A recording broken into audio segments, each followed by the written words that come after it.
Hello दोस्तों, नमस्कार। Target exam में मैं अंकित विदुड़ी आपका स्वागत करता हूं। दोस्तों, दिल्ली पुलिस कांस्टेबल के प्रीवियस ईयर में जितने भी क्वेश्चन आए थे जीएस के, वो इस वीडियो में मैं कराने वाला हूं। इस वीडियो में 30 क्वेश्चन होंगे और ये वीडियो 7वें नंबर का वीडियो है। बाकी वीडियो अगर नहीं देखे हैं तो चैनल पर जाकर देख सकते हैं। और जो भी दिल्ली पुलिस कांस्टेबल के 2023 के एग्जाम के लिए जितने भी लोग सीरियस हैं वो इस वीडियो को लाइक कर दें और चैनल पर नए आए हैं तो चैनल को सब्सक्राइब कर दें। तो चलिए शुरू करते हैं पहले क्वेश्चन से। प्रधानमंत्री और भारतीय संघ के अन्य मंत्रियों की नियुक्ति राष्ट्रपति द्वारा निम्नलिखित में से किसके अंतर्गत की जाती है? तो दोस्तों, इसका सही आंसर है भारत के संविधान का अनुच्छेद 75। तो अनुच्छेद 75 में क्या दिया हुआ है कि प्रधानमंत्री की नियुक्ति कौन करेगा? राष्ट्रपति करेगा। और मंत्रिपरिषद के अन्य मंत्रियों की भी नियुक्ति कौन करेगा? राष्ट्रपति, लेकिन प्रधानमंत्री की सलाह पर। ठीक है। इसके अलावा आपको पता होना चाहिए कि मंत्रिपरिषद में मंत्रियों की कुल संख्या प्रधानमंत्री को शामिल करके लोकसभा के कुल सदस्यों की कुल संख्या का 15% से अधिक नहीं होगा। ठीक है। ये कौन से संविधान संशोधन में किया गया था? 91वें संविधान संशोधन, जो कि 2003 में हुआ था। नेक्स्ट क्वेश्चन है, छत्तीसगढ़ में सुआ लोक नृत्य करते समय महिलाएं निम्नलिखित में से किस पक्षी की तरह अभिनय करती हैं? तो इसका सही आंसर है तोता। ठीक है, तोता इसका सही आंसर है। और इसके अलावा आपको पता होना चाहिए कि सुआ लोक नृत्य कहाँ का लोक नृत्य है? छत्तीसगढ़ का। ठीक है। नेक्स्ट है, राष्ट्रपति द्वारा किस अवधि के पश्चात वित्त आयोग का गठन किया जाता है? तो इसका सही आंसर है हर 5 वर्ष की समाप्ति के बाद वित्त आयोग का गठन किया जाता है। किसके द्वारा किया जाता है? राष्ट्रपति द्वारा। ठीक है। इसके अलावा आपको पता होना चाहिए कि वर्तमान में भारत सरकार द्वारा एन.के. सिंह 15वें वित्त आयोग के अध्यक्ष हैं। ठीक है। तो वर्तमान में वित्त आयोग के अध्यक्ष कौन है? एन.के. सिंह। ठीक है। नेक्स्ट है, भारत के संविधान के निम्नलिखित में से किस अनुच्छेद में संसद के दोनों सदनों की संयुक्त बैठक का प्रावधान किया गया है? तो इसका सही आंसर है अनुच्छेद 108। भारत के संविधान अनुच्छेद 108 में यह प्रावधान है कि संसद की दोनों सदनों की संयुक्त बैठक बुलाई जा सकती है। और कौन बुला सकता है? राष्ट्रपति। ठीक है, जो कि 108 अनुच्छेद में दिया गया है। नेक्स्ट है, निम्नलिखित में से किसने हैदराबाद शहर बसाया था?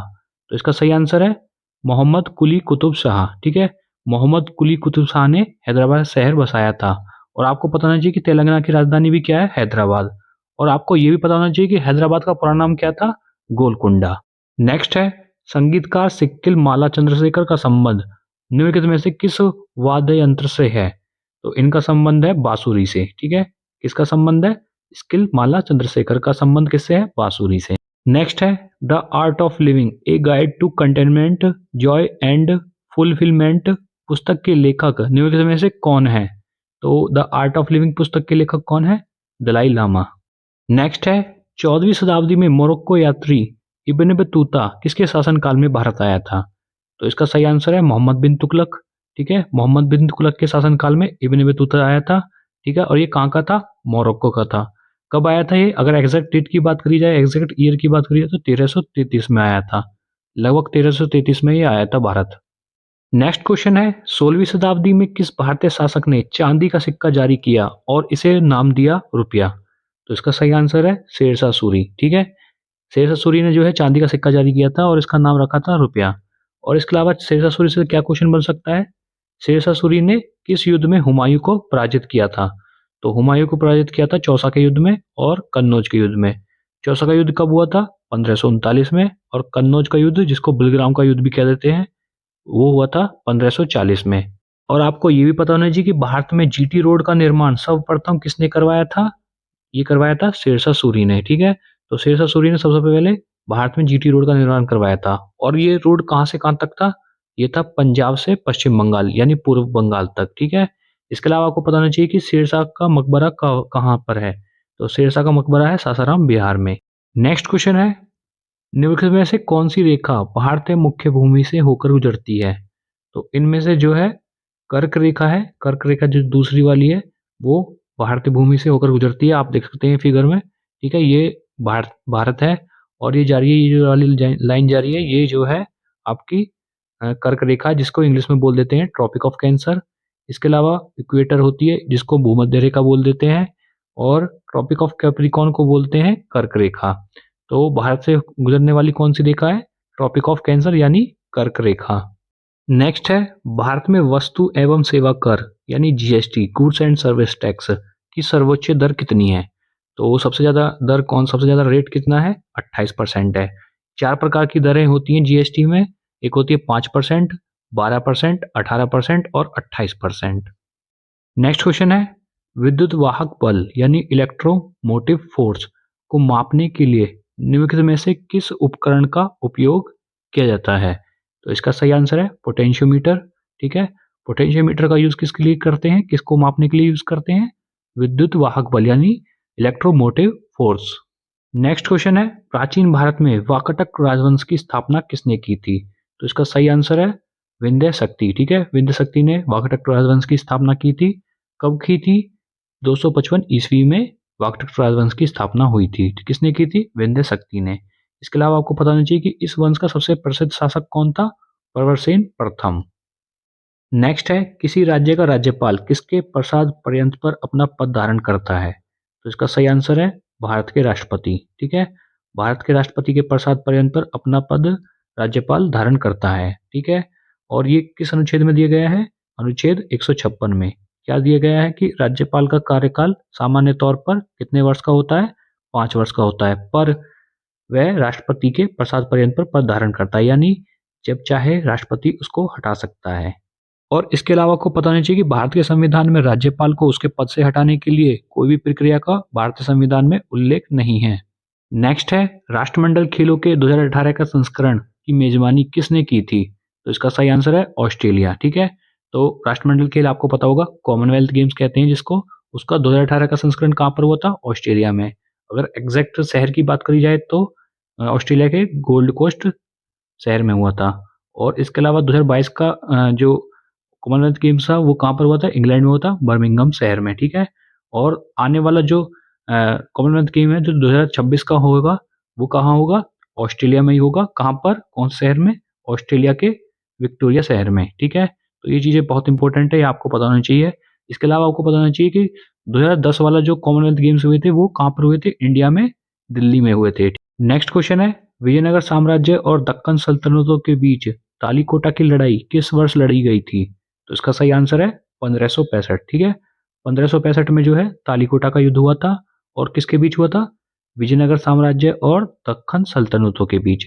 और ये लड़ाई जो है उस वक्त विजयनगर साम्राज्य में तुलु वंश का शासक था। ठीक है, तुलु वंश का शासन था, और उस शासक का नाम क्या था? सदाशिव राय।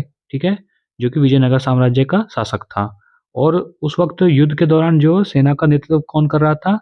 सेना का नेतृत्व कर रहा था रामा राव। नेक्स्ट क्वेश्चन है, निम्नलिखित में से किस वैज्ञानिक ने सापेक्षता का सिद्धांत प्रतिपादित किया था? तो इसका सही आंसर है अल्बर्ट आइंस्टीन। ठीक है, अल्बर्ट आइंस्टीन ने जो है सापेक्षता का सिद्धांत प्रतिपादित किया था। नेक्स्ट क्वेश्चन है, कोलेरू झील निम्नलिखित में से किस राज्य में स्थित है? तो आपको पता होना चाहिए कि ये आंध्र प्रदेश में है। ठीक है, तो आंध्र प्रदेश में कोलेरू झील है। और बात करें सबसे बड़ी झील भारत की कौन सी है? चिल्का झील है जो कि उड़ीसा में है। और दुनिया की सबसे बड़ी झील कौन सी है? कैस्पियन सागर। ठीक है, इसके अलावा आपको पता होना चाहिए कि सबसे गहरी झील कौन सी है? बेकौल झील है। और इसके अलावा आपको पता होना चाहिए कि सबसे बड़ी मीठे पानी की झील कौन सी है? वो है सुपीरियर झील। नेक्स्ट है, प्रख्यात संगीतकार पंडित किशन महाराज निम्नलिखित में से किस वाद्य यंत्र से संबंधित थे? तो इसका सही आंसर है तबला। ठीक है, पंडित किशन महाराज किस वाद्य यंत्र से संबंधित थे? तबला। नेक्स्ट क्वेश्चन है, गैसों के बारे में निम्नलिखित में से कौन सा कथन सही है? तो इनमें से चौथा कथन जो कि गैसों का ना तो कोई निश्चित आयतन होता है, आयतन मतलब वॉल्यूम, और ना ही कोई निश्चित आकार होता है, यानी कोई शेप नहीं होती है। ठीक है, ना तो कोई वॉल्यूम होता है, ठीक है, फिक्स वॉल्यूम होता है, ना ही कोई आकार होता है, यानी ना ही कोई फिक्स शेप होती है। ठीक है, किसकी? गैसों की। नेक्स्ट क्वेश्चन है, 2011 की जनगणना के अनुसार भारत की साक्षरता दर कितनी है, यानी लिटरेसी रेट कितना है भारत का? तो इसका सही आंसर है 74.04%। कितना है? 74.04% भारत का लिटरेसी रेट है, यानी भारत की साक्षरता दर है। नेक्स्ट है, अनंतगिरी पहाड़ियां किस राज्य में स्थित हैं? तो इसका सही आंसर है तेलंगाना। ठीक है, नेक्स्ट है, तापमान यानी टेम्परेचर का एसआई मात्रक निम्नलिखित में से कौन सा है? तो इसका सही आंसर है केल्विन। ठीक है, केल्विन इसका सही आंसर है जो कि टेम्परेचर का एसआई मात्रक है। नेक्स्ट है, निम्नलिखित में से किस राज्य में पोनंग लोक नृत्य प्रचलित है? दोस्तों, लोक नृत्य से बहुत क्वेश्चन आते हैं दिल्ली पुलिस कांस्टेबल के एग्जाम में। लोक नृत्य हो गया, फेस्टिवल हो गया, आपका लोकगीत हो गए, चित्रकारी होगा, पोशाक होगा, अवार्ड हो गया, बुक हो गई। तो इन टॉपिक से बहुत क्वेश्चन आते हैं दिल्ली पुलिस कांस्टेबल में। तो इसके लिए मैंने एक एसएससी में जितने भी प्रीवियस ईयर में जितने भी इन टॉपिक से क्वेश्चन आए हैं, तो इसके लिए मैंने एक पीडीएफ तैयार करी है, जिसमें आपको इन सभी टॉपिक से रिलेटेड क्वेश्चन आपको मिलेंगे जो प्रीवियस ईयर में आए हैं। ठीक है? पीडीएफ आपको कहाँ मिलेगी? पीडीएफ आपको मेरे टेलीग्राम चैनल पर मिलेगी। टेलीग्राम चैनल का लिंक इस वीडियो के डिस्क्रिप्शन में है, आप जाके चेक कर सकते हैं उस पीडीएफ को। तो पोनंग लोक नृत्य कहाँ पर है? कहाँ पर प्रचलित है? अरुणाचल प्रदेश में। नेक्स्ट क्वेश्चन है, सरहुल त्योहार किस राज्य में मनाया जाता है? तो ये मनाया जाता है झारखंड में। ठीक है? कौन सा त्योहार? सरहुल। ठीक है? सरहुल कहाँ मनाया जाता है? झारखंड में। नेक्स्ट क्वेश्चन है, यदि किसी राज्य के राज्यपाल को लगता है कि एंग्लो इंडियन समुदाय को राज्य की विधानसभा में प्रतिनिधित्व की आवश्यकता है और उनका पर्याप्त प्रतिनिधित्व नहीं है, तो वह उस समुदाय के डैश को विधानसभा में मनोनीत कर सकता है। तो इसका सही आंसर है एक सदस्य। ठीक है? राज्य के राज्यपाल जो है एक सदस्य को मनोनीत कर सकता है विधानसभा में। किसके? एंग्लो इंडियन समुदाय के। ठीक है? तो राज्यपाल एक एंग्लो इंडियन समुदाय के एक सदस्य को क्या कर सकता है? विधानसभा में मनोनीत कर सकता है। और ये संविधान के अनुच्छेद में दिया गया है, अनुच्छेद 333 में दिया गया है। ठीक है? नेक्स्ट क्वेश्चन है, कृष्णराज सागर बांध किस नदी पर बनाया गया है? तो ये बनाया गया है कावेरी नदी पे। नेक्स्ट क्वेश्चन है, निम्नलिखित में से किसके अंतर्गत भारतीय प्रशासनिक सेवा और भारतीय पुलिस सेवा को संसद द्वारा सर्जित सेवाएं माना जाता है? तो इसका सही आंसर है अनुच्छेद 312 के अंतर्गत। ठीक है? जो अखिल भारतीय सेवाएं हैं आपकी, यानी ऑल इंडिया सर्विसेज, जिसमें जो है आपकी आईएएस आता है, आईपीएस आता है, आईएफएस आता है, तो वो किस अनुच्छेद के अंतर्गत आती हैं? अनुच्छेद 312 के अंतर्गत आती हैं संविधान के। नेक्स्ट क्वेश्चन है, ऑप्टिकल फाइबर की कार्यप्रणाली का वैज्ञानिक सिद्धांत निम्नलिखित में से कौन सा है?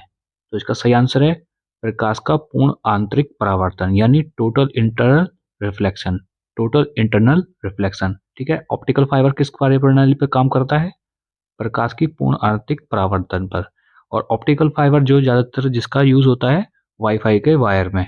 लास्ट क्वेश्चन है, भारत में ब्रिटिश शासन में पहले गवर्नर जनरल कौन थे? तो इसका सही आंसर है वारेन हेस्टिंग्स, जो कि कह सकते हैं कि कंपनी के अधीन, यानी ईस्ट इंडिया कंपनी के अधीन सबसे पहले जो भारत में गवर्नर जनरल था वो कौन था? Warren Hastings. और अंतिम गवर्नर जनरल कौन था कंपनी के अधीन? तो वो है लॉर्ड कैनिंग। ठीक है? वही फिर जो है प्रथम वायसराय भी था। ठीक है?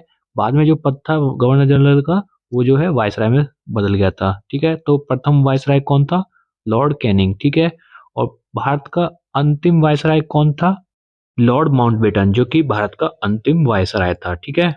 जो कि स्वतंत्र भारत का प्रथम गवर्नर जनरल भी था। ठीक है? तो कौन था स्वतंत्र भारत का प्रथम गवर्नर जनरल?